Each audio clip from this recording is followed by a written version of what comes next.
పితృని స్వాగతం లక్షణ సమాజయుతం. 10 మంది గురువుల కంటే ఒక ఆచార్యుడు, 100 మంది ఆచార్యుల కంటే ఒక తండ్రి, 1000 మంది తండ్రుల కంటే ఒక తల్లి పూజనీయమైనది. వేదాలు, ఉపనిషత్తులు, శాస్త్రాలు, కావ్యాలు, ధర్మాలు అన్నీ కూడా ఆమెను వర్ణిస్తున్నాయి గొప్పగా. భారతదేశం అంటేనే భారతమాత మరి మన దేశంలో భారతమాత యొక్క పరిస్థితి ఎలా ఉంది, ఇప్పటికి కూడా జరుగుతున్నటువంటి సంఘటనల గురించి విశ్లేషణకు చేసినందుకు ఉమెన్స్ డే స్పెషల్గా మరి ఈరోజు రాష్ట్ర హైదరాబాద్ ప్రథమ పౌరాలు బొంతు శ్రీదేవి గారు మనతో ఉన్నారు. వారిని అడిగి మరికొన్ని విషయాలు తెలుసుకుందాం. నమస్తే మేడం. నమస్తే. ఎలా ఉన్నారు? బాగున్నాను, మీరు ఎలా ఉన్నారు? Super madam. ఈరోజు మహిళల దినోత్సవం. మహిళా దినోత్సవం సందర్భంగా మరి మహిళలకు ఉన్నటువంటి ప్రాధాన్యం మీద మీరు ఎలాగా వివరిస్తారు? అందరికీ నమస్తే అండి. ఈరోజు మహిళా దినోత్సవ శుభాకాంక్షలు. యావత్ తెలంగాణ రాష్ట్ర ఆడబిడ్డలందరికీ, మహిళలకు ముఖ్యంగా ఈరోజు హ్యాపీ ఉమెన్స్ డే శుభాకాంక్షలు తెలియజేస్తూ ఉన్నాను. చాలా సంతోషం అనిపిస్తూ ఉంది ఈరోజు ఒక మహిళగా, అదేవిధంగా హైదరాబాదు మొదటి పౌరురాలిగా నేను ఉన్నాను. కాబట్టి ఆడజన్మ ఎత్తినందుకు, అదేవిధంగా ఒక మహిళ అయినందుకు చాలా గర్వంగా ఫీల్ అవుతున్నానని ఈ మహిళా డే సందర్భంగా తెలియజేస్తా ఉన్నాను. చెల్లెగా, అక్కగా, భార్యగా, తల్లిగా ఇవన్నీ క్యారెక్టర్లో వదిలినటువంటి ఈ స్త్రీకి ఇంకా కూడా అక్కడక్కడ అవాంతరాలు జరుగుతూనే ఉన్నాయి. ఇలాంటివి జరిగినప్పుడు మీరు ఎలా ఫీల్ అవుతుంటారు? వాస్తవంగా చెప్పాలంటే ఇప్పుడు మీరు అడిగిన దానికి చాలా బాధ అనిపిస్తుంది. కానీ పరిస్థితుల ప్రభావం వల్ల కూడా కొన్ని అనుకోకుండా కూడా సంఘటనలు జరుగుతూ ఉన్నాయి. మీరు అందరూ కూడా చూస్తూ ఉన్నారు. ఏంది అని అంటే, ఫస్ట్ ఆఫ్ ఆల్ ఒక మహిళ అంటే స్త్రీలు ఎక్కడైతే పూజించబడతారో అక్కడ మనకి గౌరవం ఏర్పడుతుంది. ఆనాటి నుంచి కూడా మహిళలకి పెద్దపీట వేస్తూ ఉన్నారు. మన మహిళలు అంటే త్రిమూర్తులని, శక్తి స్వరూపం అని, నిజంగా అది అక్షరాల నిజం అని చెప్పవచ్చండి. ఇప్పుడు మీరు అడిగిన దానికి ఏంటంటే, అక్కడక్కడ ఇప్పటికీ కూడా సంఘటనలు జరుగుతూనే ఉన్నాయి. నిజంగా సంఘటనలు అనేటివి అనుకోకుండా జరుగుతూ ఉన్నాయి. కొన్ని సంఘటనలు చూస్తే అనుకోని ఏందనంటే, ఇప్పుడు మొన్న రీసెంట్గా 2-3 సంఘటనలు అంటే ఆ తెలియని వయసులో జరిగే సంఘటనలను కూడా చెప్పవచ్చు. అట్లాంటి సంఘటనలే ముఖ్యంగా మహిళలు, అమ్మాయిలు బాధితులుగా అవుతూ ఉన్నారు. వాటన్నిటికీ కూడా మనం ఎంత చేసినా మనలో మార్పు అనేది రావాలి. ఏందనంటే కుటుంబ పరిస్థితులు కానీ, సామాజిక పరిస్థితులు కానీ చాలా ఇట్లాంటి సిచ్యువేషన్స్కి దారితీస్తూ ఉంటాయని చెప్పవచ్చును. మొన్న మధులిక సంఘటన చాలా బాధాకరము. ఏంటంటే అమ్మాయిలకు ఇష్టం లేకున్నా కూడా బలవంతంగా బురద చల్లుతూ ఉన్నారు. సో అట్లాంటి సంఘటనలు పదే రిపీట్ కావద్దని ఆల్రెడీ నేను చెప్పిన. ఇక ముందర అట్లాంటి సంఘటనలు జరగకూడదు, ఉంటే బాగుండు. మళ్ళీ రీసెంట్గా మొన్న వరంగల్ సంఘటన, పెట్రోల్ దాడి చూస్తూ ఉన్నాము. సో ఏంటంటే, ఫస్ట్ ఆఫ్ ఆల్ మనలో మార్పు అనేది రావాలి. కుటుంబంలో తల్లిదండ్రుల బాధ్యత కంపల్సరీ పిల్లల పైన ఉండాలని నేను అందరికీ చెప్తా ఉన్నాను, ఇప్పుడు కూడా చెప్తా ఉన్నాను. మనలో మార్పు రావాలి. తల్లిదండ్రులు మన పిల్లలు ఏం చేస్తున్నారు, మన పిల్లలకి ఏం కావాలి, ఖచ్చితంగా కుటుంబ సభ్యుల పాత్ర అనేది కీలకమైనది. 16-17 ఏళ్ళ వయసులోనే ప్రేమ అనేది చిగురించడం, ఆ ప్రేమ కరెక్టా కాదా అని తెలుసుకోలేని పరిస్థితిలో పిల్లలు ఉంటారు. కాబట్టి వాళ్ళకి కరెక్ట్ గైడెన్స్ ఇవ్వడము, ఒక తల్లిగా బాధ్యత తీసుకొని పిల్లలు ఏం చేస్తున్నారేమో చూడాలి. ప్రభుత్వాలు మీరు చూసినట్లయితే గత ప్రభుత్వం, ప్రస్తుత తెలంగాణ రాష్ట్ర ప్రభుత్వం. తెలంగాణ రాష్ట్ర ప్రభుత్వం అంటేనే కేసీఆర్ గారు అంటే రాష్ట్ర ప్రభుత్వం. ఎన్నో సంక్షేమ పథకాలు, అందులో మహిళలకు సంబంధించి అనేక సంక్షేమ పథకాలు పెడతా ఉన్నారు. ఇప్పుడు ఇట్లాంటి సంఘటనలకు సంబంధించి భరోసా సెంటర్స్ అని, మహిళా షీ టీమ్స్ అని, అదేవిధంగా మళ్ళీనేమో మహిళా పోలీస్ స్టేషన్స్ అని ఇడ్లీ పెడతా ఉంటే కూడా ఈ సంఘటనలు పునరావృతం అవుతున్నాయి అని అంటే మనలో మార్పు జరిగింది. ప్రభుత్వం ఎంతో చేస్తుంది, ఆ ప్రభుత్వం చేసేదాన్ని మనం అందిపుచ్చుకోవాలంటే మనలో కూడా మార్పు రావాలంటారు. అయితే ఇప్పుడు బస్సులలో కూడా క్యాబినెట్ అంటే స్త్రీ క్యాబినెట్గా మధ్యలో తోరణాలు కట్టించారు. పుట్టినప్పుడు భ్రూణహత్యలు చేస్తున్నారు ఒక మహిళ అంటే, తర్వాత కట్న కానుకల విషయంలో కూడా అక్కడ ఇబ్బందులు పడుతున్నారు. చదివిపియాలన్నా కూడా తక్కువ చూపు. ఈ రోజుల్లో కూడా మెయిన్గా ఇది ఎందుకు జరుగుతుందంటారు? అంటే ఇప్పుడు గ్రామీణ ప్రాంతాలలో చూసుకుంటే ఇప్పటికీ ఆచారాలు సాంప్రదాయాలు అనేటివి వాళ్ళు ఆచార సాంప్రదాయాలకే కట్టుబడి ఉంటున్నారు. ఇప్పటికీ కూడా ఇప్పుడు ఎన్నో రకాలుగా పిల్లలని పెద్దగా చేయండి, మంచిగా చదివించండి, చదివిస్తే వాళ్ళు మంచిగా సెటిల్ అవుతారు. చిన్న చిన్న వయసులలో పెళ్ళిళ్ళు చేస్తే వాళ్ళకు తొందరగా పిల్లలు పుట్టడం, అదేవిధంగా వాళ్ళ ఆరోగ్యం క్షీణించడము, అట్లా కూడా చాలా కేసులు చనిపోతూ ఉన్నాయి. చిన్న వయసులో పెళ్ళిళ్ళు చేయడం, పిల్లలు అధిక రక్తస్రావం అయ్యి అనేక మంది బాలింతలు చనిపోయిన సందర్భాలు కూడా మనం చూస్తూ ఉన్నాం. పబ్లిక్లో అవేర్నెస్ అనేది ఎంత మనము అనేక సంస్థలు, ఆర్గనైజేషన్స్ అనేక రకాలుగా మనకి ఇస్తూ ఉన్నారు, కానీ ప్రజలలో అనేది మార్పు వస్తలేదు. గ్రామీణ ప్రాంతాలు, తండ ప్రాంతాలు, మొన్న కూడా నేను ఒక పెళ్ళికి పోయినాను, డిస్ట్రిక్ట్ పెళ్ళికి పోతా ఉంటే పక్కనే పెళ్ళి అవుతుంది. పిల్ల వయసు ఎంత అంటే 16 ఏళ్ళు కూడా లేవు. సో ఇట్లాంటి ప్రజలలో మార్పు రావాలండి. తల్లిదండ్రులుగా బాధ్యతగా మన పిల్లలకి ఇంత చిన్న వయసులో పెళ్ళిళ్ళు చేయకూడదు, ఖచ్చితంగా మన పిల్లల్ని చదవాలి, మనం కూడా ముందరికి పోవాలి అనేసి ఎంత ఆలోచిద్దాం అనుకుని తల్లిదండ్రులు ఉన్న చుట్టుపక్కల పరిస్థితులు, కుటుంబ నేపథ్యం అవన్నీ కూడా వాళ్ళ మీద ప్రభావం చూపి ఇంకా కొంతమంది, బట్ లాస్ట్ నుంచి పాస్ట్ చూసుకున్నట్లయితే చాలా చక్కగా మార్పు అనేది చాలా చక్కగా జరుగుతుంది. ఇట్లాంటి వాటికి కూడా ఎవరు కూడా ఎంకరేజ్ చేస్తలేరు, పిల్లల్ని ముందరికి తీసుకుపోతూ ఉన్నారు చదువు విషయంలోనైతే. అయితే ఇప్పుడు సెల్ ఫోన్లు వచ్చిన తర్వాత విదేశీ పోకడలు ఎక్కువ పోయి కూడా ఇంకా ఎక్కువ చెడిపోతున్నారు, అంటే ఇంకా ఎక్కువ మధ్యమాలలో చెడిపోతున్నారు అని వినబడుతుంది. ఎంతవరకు ప్రభావం చూపే అవకాశం మహిళలు? నిజంగా చెప్పాలంటే సెల్ ఫోన్లు అనేటివి యూజ్ చేసుకోమని ఇంట్రడ్యూస్ చేస్తూ ఉన్నారు. ఎన్నో కంపెనీలు ఎన్నో రకరకాలుగా అంటే కొత్తవి ఇంట్రడ్యూస్ అవుతూ ఉన్నాయి. బట్ ఏంటంటే మనం ఎక్కువ మిస్యూజ్ చేసుకుంటున్నాం అని చెప్పవచ్చు. నిజంగా ఈ సోషల్ మీడియా ఇవన్నీ, ఫేస్బుక్లు అయితే, వాట్సాప్లో, ఇన్స్టాగ్రామ్స్ ఇవన్నీ కూడా పిల్లలకి ఒక కట్టుదిట్టమైన చర్య. అంటే ఇంటర్ వరకు, డిగ్రీ తర్వాత ఇప్పుడు మేము లాస్ట్ 15 years బ్యాక్ మాకు అసలు సెల్ ఫోన్ తెలియదు. పెళ్ళిళ్ళు అయిన తర్వాత కూడా 5-6 ఏళ్ళకి మేము సెల్ ఫోన్ కొనుక్కున్న పరిస్థితిలో ఉండేవాళ్ళము. సో సెల్ ఫోన్ అనేటిది నిజంగా చెప్పాలంటే పిల్లల్ని పాడు చేస్తుందని చెప్పవచ్చును. కానీ కొంతమంది చాలా చక్కగా కూడా వాళ్ళని వినియోగించుకుంటూ ఉన్నారు. ఏంటంటే నాలెడ్జ్ ఇంప్రూవ్లో కానీ, టెక్నాలజీ ఎట్లా యూజ్ చేసుకోవాలి, ఇది తెలుసుకోవాలి, తెలియని విషయాలు కూడా మనకు అందులో ఉంటాయి. కాబట్టి యూజ్ చేసుకోవడానికి ఇట్లాంటి మాధ్యమాలు ఉన్నాయి. కాబట్టి వాటిని యూజ్ చేసుకోండి. మనం ఎట్లా డెవలప్ కావాలి, మనం ఎట్లా ఎంకరేజ్మెంట్ మనకు కావాలి, మనం ఏ రంగంలో సెటిల్ అవుతాం, ఏది చూస్తే బాగుంటాయి, వివిధ రకాల యాప్లు ఉన్నాయి, అట్లాంటివి యూజ్ చేసుకోండి. నిజంగా వాళ్ళు ఇంట్రడ్యూస్ చేస్తుంది పాడైపోవాలని కాదు. బట్ ఏంటంటే తల్లిదండ్రులు ఇప్పటి నుంచి వాళ్ళకు ఖరీదైన సెల్ ఫోన్స్ కూడా ఇప్పిస్తూ ఉంటారు పిల్లలు ఏడుస్తుంటే. మన 10th class పాస్ అయితే ₹1,00,000 ఫోన్ కొనిచ్చినారు మాకు తెలిసిన వాళ్ళ దాంట్లో. బట్ అది నాకు కరెక్ట్ అనిపించలేదు. సో తల్లిదండ్రులు ఏంది అని అంటే అమ్మాయిలకైనా అబ్బాయిలకైనా కూడా ఇద్దరిని సమానంగా చూడాలి. ఇట్లాంటివి కొనించడము, ఖరీదైనవి కొనించే కంటే మన బ్రతుకు విలువ ఖరీదైనది ఎట్లాంటిది, మన బతుకు విలువలు తెలపాలి వాళ్ళకి ఎట్లా చదువుకోవాలి, మనం ఎట్లా సెటిల్ అవ్వాలి, ఆర్థికంగా ముందరికి ఎట్లా పోవాలి, సమాజంలో ఎట్లా గౌరవం సంపాదించాలి, అట్లాంటి వైపు వాటికి మొగ్గు చూపాలని నేను తెలియజేస్తాను. కానీ ఇట్లాంటివి ఎంకరేజ్ చేయొద్దని చెప్తాను. ఇప్పుడు ఇంకా కూడా బయట ఆఫీసులలో కానీ ఎమ్మెల్యే స్థాయి వాళ్ళు కూడా ఇప్పుడు సెక్సువల్ హరాస్మెంట్స్ ఎక్కువ అవుతున్నాయి. ఆకతాయిల వేధింపులు బయటికి వెళ్ళిందంటే మహిళలు అంతటా కూడా జరుగుతున్నాయి అంటారు. ఇలాంటి మీరు ఏ రకంగా మీరు అంటే ఖండిస్తారు? నిజంగా చెప్పాలంటే ఖండిస్తున్నాను. అసలు నిజంగా చెప్పాలంటే చాలామంది ఈ సోషల్ మీడియాలు ఇవన్నీ కూడా అంటే ఒక పెళ్ళయి మళ్ళీ ఇంకోరితో అక్రమ సంబంధము, లేకపోతే 15-16 వయసులోనే ప్రేమించుకోవడాలు, మళ్ళీ వాళ్ళకి నచ్చకపోతే డ్రాప్ అయిపోవడము. ఇప్పుడు రీసెంట్గా ఇష్యూ చూసినట్లయితే ఫస్ట్ వాళ్ళిద్దరు అమ్మాయి అబ్బాయి కలిసి మంచిగా తిరుగుతున్నారు, పెళ్లి చేసుకుందాం అనుకుంటారు. మధ్యలో పేరెంట్సా ఫ్రెండ్సా ఎవరో ప్రభావం వల్ల వాళ్ళు ఏందనంటే మనసు మార్చుకుంటే ఇప్పుడు అబ్బాయికి ఆటోమేటిక్గా కోపం వస్తుంది. అది వాస్తవము, మీరు గ్రహించాలి. ఏంటంటే ఇద్దరితోటి తప్పు అనేది ఒకరితోటి జరగదు. నేను అమ్మాయి అయినా కూడా అమ్మాయి సైడ్ సపోర్ట్ చేస్తున్నప్పటికీ కూడా అబ్బాయిలది కూడా తప్పు ఉండదని నేను భావిస్తాను. ఎందుకంటే మీరు మొన్న రీసెంట్ ఇష్యూ చూసినట్టయితే వాళ్ళు ఇద్దరు పిక్స్ చూడడం జరిగింది. వాళ్ళ ఏంటంటే రెండు సైడ్లు కూడా తప్పు లేనిదనేది తప్పు జరగదు. కాబట్టి రెండు సైడ్లు ఫస్ట్ ఆఫ్ ఆల్ చిన్న విద్యార్థి దశ నుంచి ప్రేమ అనేది అది కేవలం ఆకర్షణ మాత్రమే. సో ఇట్లాంటివన్నీ నిజంగా చాలా ఖండిస్తున్నాను తీవ్రంగా చెప్పాలంటే. సో అట్లాంటివి పదే జరుగుతూ ఉన్నాయి. దాన్ని సోషల్ మీడియా కానీ టీవీలలో కానీ ఇప్పుడు ఒక న్యూస్ వేసేది అంటే ప్రజలకు ఉపయోగపడే న్యూస్ వేయండి. రాజకీయాలకు సంబంధించింది కానీ, ఆర్థికంగా కానీ, చదువుల కోసం కానీ, ఇంకా ఏంటంటే స్కిల్ డెవలప్మెంట్ కానీ అట్లాంటివి ఫోకస్ చేసి పదే చూపించండి.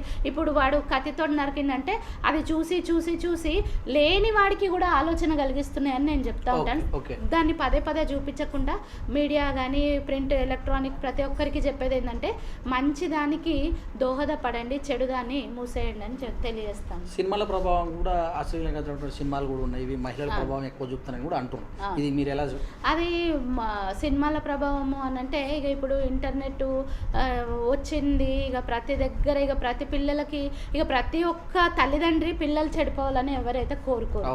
మన పిల్లలు బాగుపడాలి, మన పిల్లలు ఎట్లా ముందరికి పోవాలనే తల్లిదండ్రులు కోరుకుంటారు.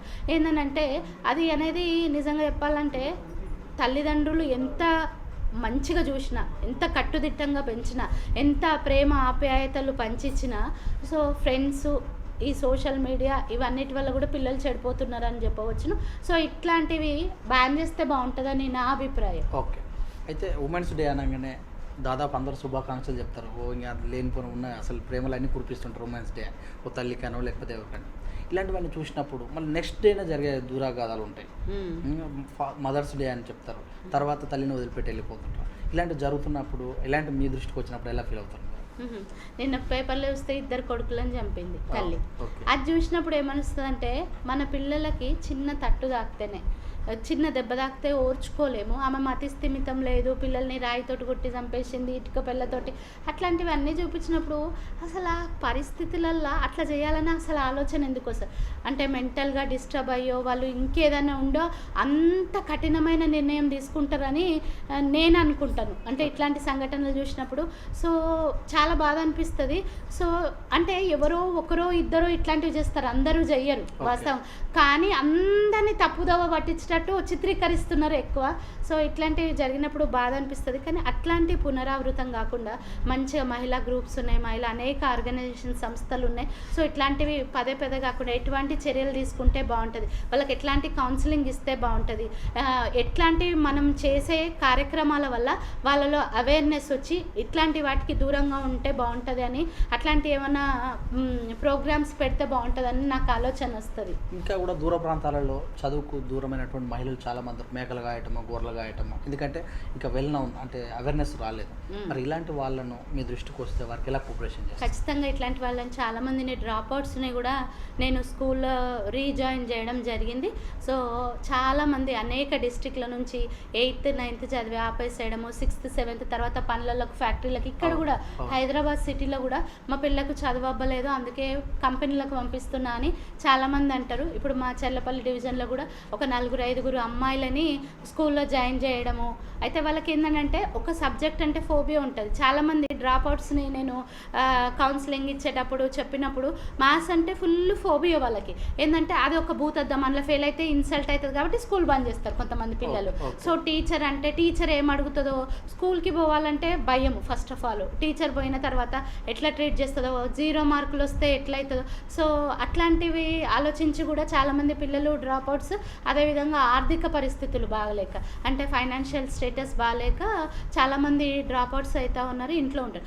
అట్లాంటి వారి కోసం మన తెలంగాణ రాష్ట్ర ప్రభుత్వం, మన గౌరవ ముఖ్యమంత్రి గురుకుల పాఠశాలలు, మోడర్న్ స్కూల్స్ చాలా చక్కటి 540 స్కూళ్ళు రీసెంట్గా లాస్ట్ గవర్నమెంట్లో ఇప్పుడు అనేక స్కూల్స్ వచ్చినాయి. సో అట్లాంటి వాళ్ళని చాలామందిని ఆ స్కూళ్ళలో లాస్ట్ ఇయర్ కూడా మేము 64 మా మేయర్ గారి ఆధ్వర్యంలో, నా ఆధ్వర్యంలో 64 మందిని మేము ఆ స్కూల్ గురుకుల పాఠశాల సిటీ సరౌండింగ్స్లో చాలామందిని గురుకుల పాఠశాలలో వేయడానికి ఎంకరేజ్ చేసినాము, చాలామంది వేసినాం కూడా. అదేవిధంగా ఈ ఇయర్ కూడా చాలామందిని గురుకుల పాఠశాల వైపు మొగ్గు చూపుతా ఉన్నాం. ఎందుకంటే మీరు చూడండి చక్కటి వాతావరణం, ఆహ్లాదకరమైన వాతావరణము, ఆ బిల్డింగ్స్ నాణ్యత అయితేనేముంది, ఆ కట్టడం అయితేనేముంది, లోపల ఫెసిలిటీస్ చూస్తే ఎంత మంచి విశాలమైన గదులు, ఫుడ్ కూడా, టీచర్స్ కూడా వెల్ ట్రైన్ టీచర్స్, అంటే కార్పొరేట్ విద్యకి దీటుగా మన గురుకుల పాఠశాలలు ఉన్నాయని చెప్పుకోవడానికి ఒక మహిళగా గర్వంగా ఫీల్ అవుతా ఉన్నా. తెలంగాణ రాష్ట్ర ప్రభుత్వం చేపట్టే ప్రతి ఒక్క కార్యక్రమం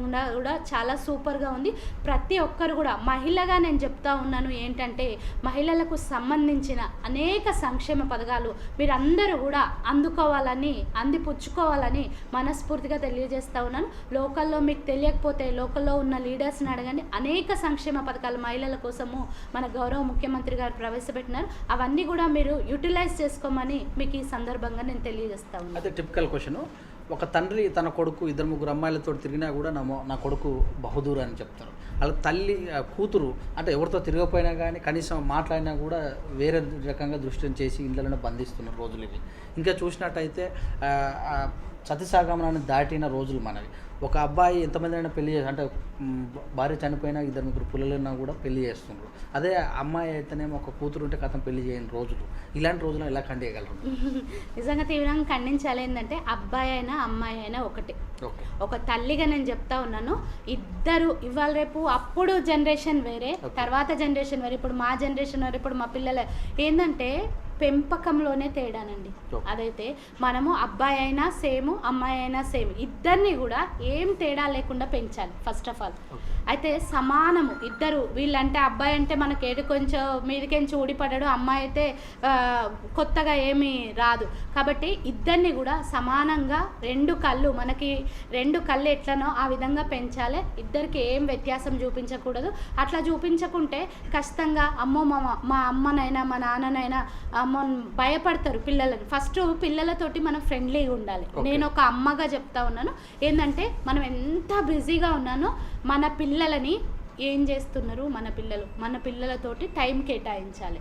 సో టైం కేటాయించినప్పుడు పిల్లలు అసలు దినచర్య వాళ్ళు పొద్దునుంచి ఏం చేస్తున్నారో మనతోటి ఫ్రెండ్లీగా ఒక ఫ్రెండ్ లాగా డీల్ చేసినప్పుడు ఇట్లాంటి సమస్యలు అనేటివి రానే రావు. ఇది నేను 100% చెప్తా ఉంటాను. టైం ఉండదు అందరికీ, ఏంటంటే బిజీ షెడ్యూల్, పొద్దునుంచి సాయంత్రం లేకున్నా కేవలం 1 గంట మన పిల్లలతో స్పెండ్ చేసినట్టయితే అసలు వాడి నడవడిక అనేది మనకు తెలుస్తుంది. ఒక అమ్మగా చెప్తా ఉన్నాను. సో వాళ్ళు ఏం చేస్తున్నారు, వాళ్ళు ఉట్టిగానే దొరికిపోతారు. చిన్నపిల్లలకి ఏం తెలియదండి. అంటే మనం టైం ఇవ్వకుండా పిల్లలని అట్లా గాలికి వదిలేస్తే పిల్లలు ఇట్లాంటి కంపల్సరీ చేస్తారు. మా అమ్మ ఉండదు, మా నాన్న ఉండదు, నేనేం చేసినా నడుస్తుందని మగపిల్లలు ముఖ్యంగా అట్లనే అనుకుంటారు. కాబట్టి తల్లి తండ్రి సరే, బోత్ ద పేరెంట్స్ చాలా మందికి ఉండరు. ఒక పేరెంట్ ఉన్నా కూడా మన పిల్లల పూర్తి నిఘా అనేది అవసరం. పూర్తి టైం కేటాయించకపోయినా 1 గంట టైం కేటాయించాలి. వాళ్ళు అసలు ఏం చదువుతున్నారు, వాళ్ళు సమాజంలో ఎట్లా మెలగలుగుతున్నారు, స్కూల్ పోయినాక ఏం చేస్తారు, స్కూల్కి వచ్చినాక ఏం చేస్తారు, ఈ టైం కనుక మనం పిల్లల మీద మన కాన్సన్ట్రేషన్ పెట్టినట్టయితే ఇట్లాంటి ఆగాత్యాలు ఇట్లాంటివి జరగవని నా అభిప్రాయం. అయితే ప్రస్తుతం కొంతమంది 2 అమ్మాయిలు ఉన్న వాళ్ళని పెళ్లి చేసుకోవాలంటే బామ్మర్ది లేడని, 3 ఉన్న వాళ్ళని ఎంతైనా సరే కానీ బామ్మర్ది ఒకటి ఉండాలని అనుకుంటారు. మరి నిజంగా కూడా బామ్మర్ది అనే వాడికి ఉండాలన్నా? మరి అదే అబ్బాయి 3 ఉంటే 3 కొడుకులే అంట అని చేసుకుంటారు. ఇలాంటివి మీరు ఎలా చూస్తారు? అసలు మీరు అడిగిన క్వశ్చన్ చూస్తే జోక్ అనిపిస్తుంది.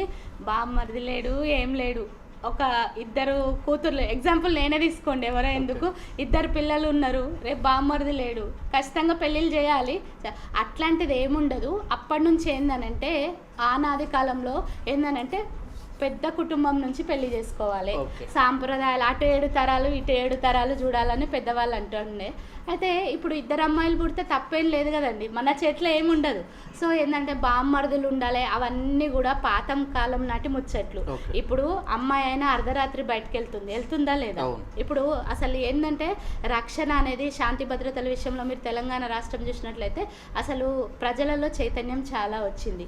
అప్పటికి ఇప్పటికి జమానా అనేది మారింది.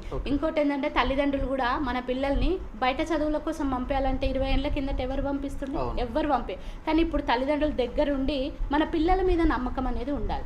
ఫస్ట్ ఆఫ్ ఆల్ నేనైతే అదే చెప్తా. నమ్మకం లేనిది ఇవన్నీ రోమర్స్, ఇట్లా బామ్మర్దులు ఉండాలి, ఇట్లా ప్రేమించి పెళ్లి చేసుకుంటారు, ఇవన్నీ వేస్ట్. మన పిల్లల పైన దృఢమైన నమ్మకం ఉండాలి. మన పిల్లలని ఎక్కడికైనా పంపించచ్చు. మన పిల్లలని నమ్మకం వల్ల వాళ్ళకు కూడా ఏంటంటే ఏది చేయాలన్నా my parents are with us, వాళ్ళకు ధైర్యం అనేది ఏర్పడుతుంది. సో బామ్మర్దులు లేకున్నా మంచి ఫ్యామిలీస్, ఓన్లీ ఆడపిల్లలు 4 ఉన్న ఫ్యామిలీస్ నుంచి కూడా బామ్మర్దులు లేకున్నా కూడా పెళ్లి చేసుకున్న సందర్భాలు చాలా ఇళ్లలో అవన్నీ సందర్భాలు వేస్ట్. అమ్మాయి అయినా అబ్బాయి అయినా ఒకటే. నేనైతే ఒకటే చెప్తున్నా, అమ్మాయికి ఉన్నంత ధైర్యం ఇంకా నిజంగా చెప్పాలంటే అబ్బాయికి ఉండదేమో. అయితే ఇప్పుడు నాకు 2 బిడ్డలు ఉన్నారు, 2 పులులలాగానే పెంచుతున్నాను. ఏ సందర్భమైనా ఫేస్ చేయడానికి ఎస్ మీరే ఏదైనా కూడా. కాబట్టి ఇంట గెలవండి, బయట గెలవండి. బీ బ్రేవ్ అంటే చాలా ధైర్యంతో ముందరికి పోవాలని చెప్తాను. ఏదైనా కూడా ఇప్పుడు ఇట్లాంటి సంఘటనలు స్కూల్లో కూడా చాలా మంచిగా అంటే టీచర్స్ కూడా ఎవ్రీ వీక్ ఒకటి ఏంటంటే ఒక్కొక్క వీక్ అంటే ప్రతి స్కూళ్ళల్లో కూడా నేను చాలా స్కూళ్ళలోకి వెళ్తుంటే మోరల్స్ నేర్పుతూ ఉన్నారు టీచర్స్. పిల్లలకి మోరల్స్ నేర్పుతూ ఉన్నారు. ఎట్లా ధైర్యంగా ముందరికి పోవాలి, ఎవరైనా అటాక్ చేస్తే మనకు ఏ విధంగా వాళ్ళని ఎదుర్కొని మనం సేఫ్గా ఉండాలని చాలా స్కూళ్ళల్లో ఎవ్రీ వీక్ ఒక క్లాస్ కూడా పెడుతుంది. ఇట్లాంటి వాటిని చూస్తే అప్రిషియేట్ చేయాలనిపిస్తుంది. కాబట్టి బామ్మర్ది ఉంటేనే చేసుకోవాలి, అవన్నీ పాతకాలం ముచ్చట్లు. అట్లాంటిది పిల్లల్ని మంచి చదివించండి, మంచి ఎడ్యుకేటెడ్కి ఇవ్వండి, ఆటోమేటిక్ ఫ్యామిలీ ధైర్యంగా బలంగా ముందరికి పోతుందని నేను. అయితే ఇప్పటికి కూడా ఆ ఇళ్లలో అంటే భర్త పెత్తనమే ఎక్కువ నడుస్తుందని కూడా అంటారు. మరి నిజంగా మరి మీ ఇంట్లో ఎలా ఉంది? భర్త పెత్తనమే నడిచేవి ఉన్నాయి, లేవని చెప్పను నేను 100కి 100%. కానీ మా ఇంట్లో అయితే పూర్తి స్వేచ్ఛ ఉంటుంది. మా మేయర్ గారు మంచిగా కోఆపరేట్ చేస్తారు. నేను ఎక్కడికి పోయినా ఏం చేసినా కూడా అన్నీ ఎంకరేజ్ చేస్తారు, మంచి సలహాలు సూచనలు ఇస్తూ ఉంటారు. సో ఆయన సలహాలు సూచనల మేరకి నేను ముందరికి వెళ్తూ ఉన్నాను.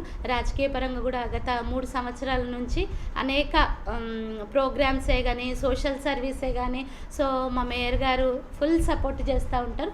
ఎప్పుడైనా మనము ఒక బయటకి ఒక స్త్రీ ముందరికి వెళ్ళాలంటే ఇంటి వాళ్ళ సపోర్ట్ చాలా అనేది చాలా ముఖ్యం.